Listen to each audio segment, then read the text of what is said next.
તો હવે આપણે જોઈશું એડવાન્ટેજ અને ડિસએડવાન્ટેજ, ફાયદા અને ગેરફાયદા. The success of oral presentation can be achieved if the best knowledge is delivered in grand style. No one is born orators. One acquire the proficiency with the efforts. Oral presentation can be useful if it is done accurately and interestingly. There are certain drawbacks of oral presentation through they can be minimized with this practice. એટલે આપણે oral presentation છે એના સક્સેસમાં આપણે જોઈએ કે best deliver, તમારી બરોબર રીતે સ્ટાઇલ હોવી જોઈએ. તમે જ્યારે પ્રેઝન્ટેશન આપો ત્યારે ખૂબ જ લોકોને તમારામાં તમારી સ્પીચ એ રીતની હોવી જોઈએ બધી જ રીતે. તો હવે એના એડવાન્ટેજ શું છે પ્રેઝન્ટેશનના? Oral presentation make the topic more interesting and easier to understand. Oral topic હોય તો એમાં ખૂબ જ એ રસપ્રદ બને અને તમે જે સમજાવવા માંગતા હોય એ ઓડિયન્સ પણ સમજે જ્યારે તમે પ્રેઝન્ટેશનનો સહારો લ્યો ત્યારે. તો ખૂબ જ જરૂરી છે presentation skill. It gives opportunity to speaker to convince the audience by using various verbal and non-verbal skill. એટલે કે લોકોને તમે કન્વિન્સ પણ કરી શકો કે તમે કોઈ પણ ફોટો બતાવો તો તમે સાચા છો એ રીતે તમે કન્વિન્સ પણ કરી શકો. એટલે ખૂબ જ એ પણ જરૂરી છે. It's give the opportunity to mix element of the curiosity and humors to catch and sustain the interest of audience. કે લોકોને કે આમાં કઈ રીતે ઇન્ટરેસ્ટ છે અને કઈ રીતે ક્યુરિયોસિટી છે એ પણ તમને જાણવા મળે. એટલે લોકોના ઇન્ટરેસ્ટ પ્રમાણે તમે એ લોકોને આપી શકો. Face expression, gesture and body language help the speaker in the emphasizing a point and the compelling the audience to think on serious. તો આ બધાના લીધે તમારા ફેસ એક્સપ્રેશન એને બધું જ લોકો જે છે એ નોટિસ કરતા હોય. તમારી બોડી લેંગ્વેજ છે એ પણ તમને ખૂબ જ હેલ્પ કરે કે તમારે જે સ્પીકર તમે જે બોલવા માંગતા હોય તમારી બોડી લેંગ્વેજ જો સારી હોય તો લોકોને એનો પણ ખૂબ સારો પ્રભાવ પડતો હોય છે. તો આવી ગયો. It is possible that in the written communication a reader may not understand implied meaning, but in oral presentation the speaker can explain the implied meaning. જો ઘણી વખત એવું થાય કે તમે જે સમજાવવા માંગો છો એ પહેલા પ્રેઝન્ટેશનમાં જે બોલીને આમનામ હોય એમાં સમજાવી ન શકો ઘણી વખત, પણ બધા આ વિઝ્યુઅલ ઓડિયો બધી એડ લ્યો ત્યારે તમે લોકોને વિડીયો ઓડિયો એ રીતે સંભળાવીને સમજાવીને તમે વિડીયો બતાવીને ઇમેજ બતાવીને તમે એ લોકોને એક્સપ્લેન કરી પણ શકો. લાસ્ટ પોઈન્ટ એડવાન્ટેજનો, pause, tone, voice, emphasis, etc. can be used to make the context interesting and the convincing. It is often found that the audience receive a new meaning in oral presentation which it may not have been received in written material. કે આમાં જે કેવું છે તો કે pose છે, tone છે, voice છે, તો એ બધા જે છે એ કઈ રીતે છે તો કે કોન્ટેન્ટ ઇન્ટરેસ્ટિંગ બનાવે છે. જો તમે બરોબર રીતે ક્યાં પોઝ આપવો છે, ક્યાં તમારે કઈ રીતનો ટોન આપવો છે, વોઇસને એ પ્રમાણે જો તમે બોલશો તો લોકો તમારી વાત સાંભળવા એ લોકોને સાંભળવું ગમશે તમે જે કહેવા માંગો છો એ.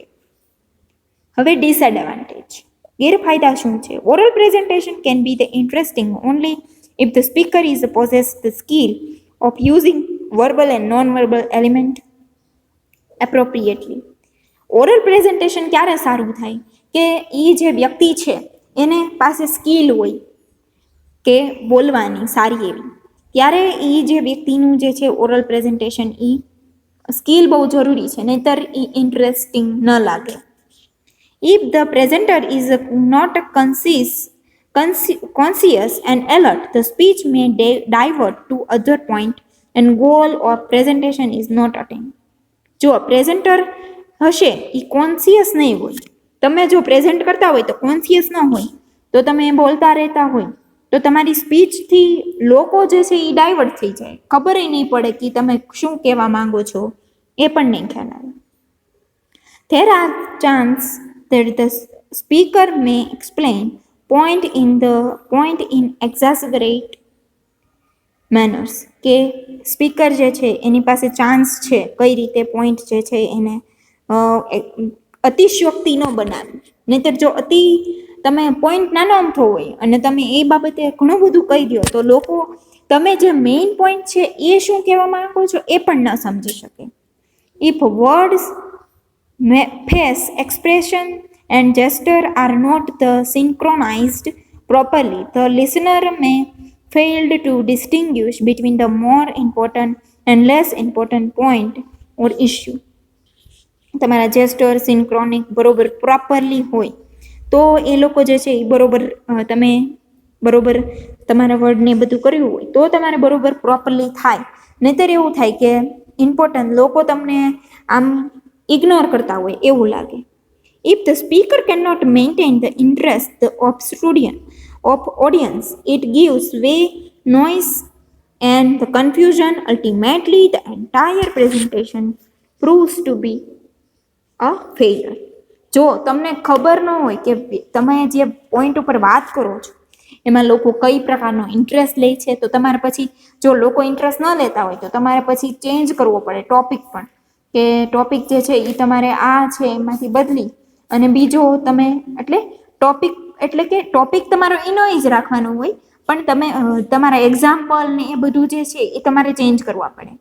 તમારે લોકોને આમ તમારા ટોપિક પર તમારો ટોપિક જે છે એ તમે એ ઓડિયન્સને બરોબર કન્વે કરી શકવા જોઈએ. નહીતર કેવું થાય, લોકો અવાજ કરવા માંડે, પછી કન્ફ્યુઝન ઊભું થાય અને આ તમારું મુખ્ય જે પ્રેઝન્ટેશન તમે આપવા માંગતા હોય એ આમ ફેલ જેવું વ્યૂ હોય એવું લાગે. હવે જે એક તમારે એક્ઝામમાં ક્વેશ્ચન કઈ રીતે છે તો અહીંયા ક્વેશ્ચન જોયા આપણે, એડવાન્ટેજ અને ડિસએડવાન્ટેજ જોયું. તો હવે આખું યુનિટ જે છે એ ફરીથી તમને રિવિઝન કરાવું છું. રિવિઝન એટલે કે ખાલી પોઈન્ટ કહું છું. તો ઇન્ટ્રોડક્શન જે છે એ તમારે મહત્વનું છે. હવે જે છે ઓબ્જેક્ટિવ છે તો એ 4 છે એ પણ, પછી ડેટા કલેક્શન કઈ રીતે કરવું એ પણ, મેથડ ઓફ કલેક્ટિંગ ડેટા તો કઈ મેથડ છે ડેટા કરવું હોય તો એ પણ આપણે આ યુનિટમાં જોયું.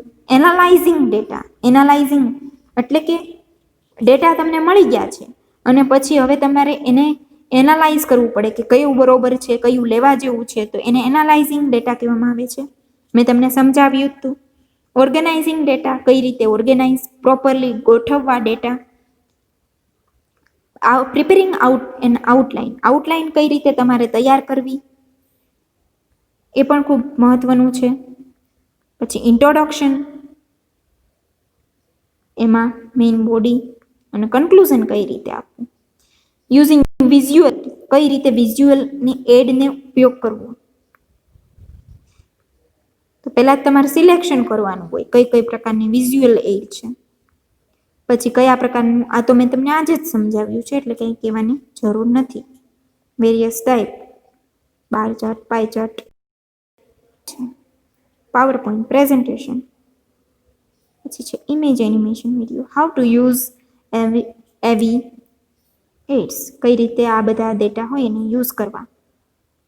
એડવાન્ટેજ અને ડિસએડવાન્ટેજ, પ્રેઝન્ટેશનના ફાયદા અને ગેરફાયદા. હવે તમારે મને આઈ હોપ ખૂબ સરસ રીતે મેં પણ કોન્ટ્રીબ્યુશન તમને સમજાવવા માટે ઘણા બધા એક્ઝામ્પલથી મેં તમને સમજાવ્યું છે એટલે આઈ હોપ તમને સમજાણું છે. આ છે તમારા ક્વેશ્ચન આન્સર તમને એક્ઝામમાં પૂછાય એ રીતે. પછી છે શોર્ટ નોટ, આ બંને જે કન્ટેન્ટ છે એ તમને એક્ઝામમાં આ રીતે પૂછાય છે તો આ રીતે તમારે તૈયારી કરવી. તો હવે જે છે હું તમને મારું એક પ્રેઝન્ટેશન બતાવીશ.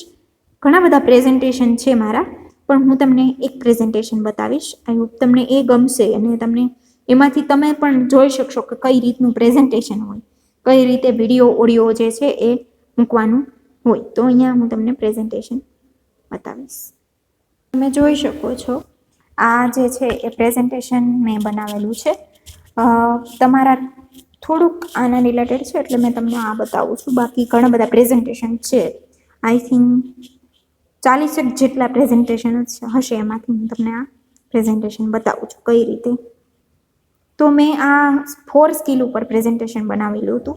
તો કઈ રીતે જોવું, અહીંયા તમે જોઈ શકો કઈ રીતે પ્રેઝન્ટેશન બનાવેલું છે, કેવી રીતે એનિમેશન આપેલું છે, શેના ઉપર છે કે teaching through technology, technology through teaching કરાવવું હોય તો એટલે મેં ફોટો એ પ્રમાણે લીધેલો છે. તો આ 4 સ્કિલ છે એ ખૂબ જરૂરી છે. તો એ પણ મેં એ રીતે કીધેલું હતું. પછી વિદ્યાર્થી હોય એમાં પછી મારે આ એક ઓડિયો બતાવવાનો, ઓડિયો એ લોકોને સંભળાવવાનો હતો. તો ઓડિયો જે સંભળાવવાનો, આ ઓડિયો જે છે એ પછી એ લોકોને મારે સંભળાવવાનો હતો. અને પછી અહીંયા જુઓ તો તમને પણ સંભળાશે.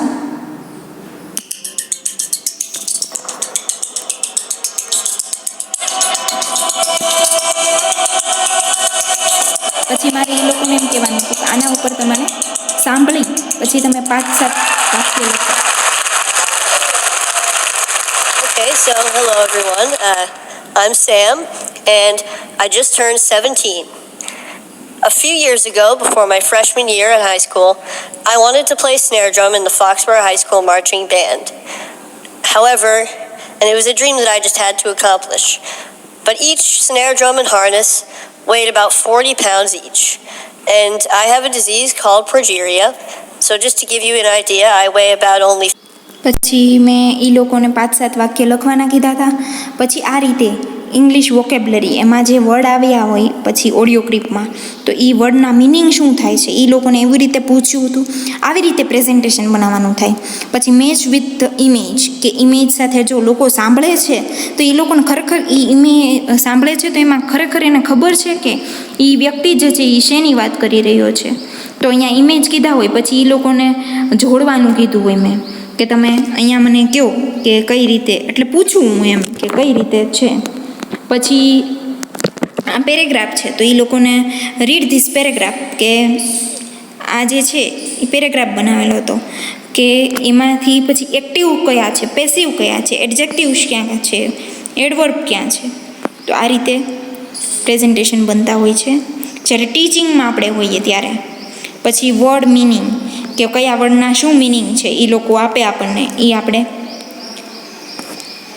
પછી જો ધીરે તમે ઓડિયન્સને પૂછ્યું કે બોંગસ એટલે શું, તો ઓડિયન્સ એમ કે આ થાય એટલે આપણે જોડવાનું. એટલે ઓડિયન્સ પણ કનેક્ટેડ હોય અને તમે પણ કનેક્ટેડ હોય, બંને તમે કનેક્ટ હોવા જોઈએ.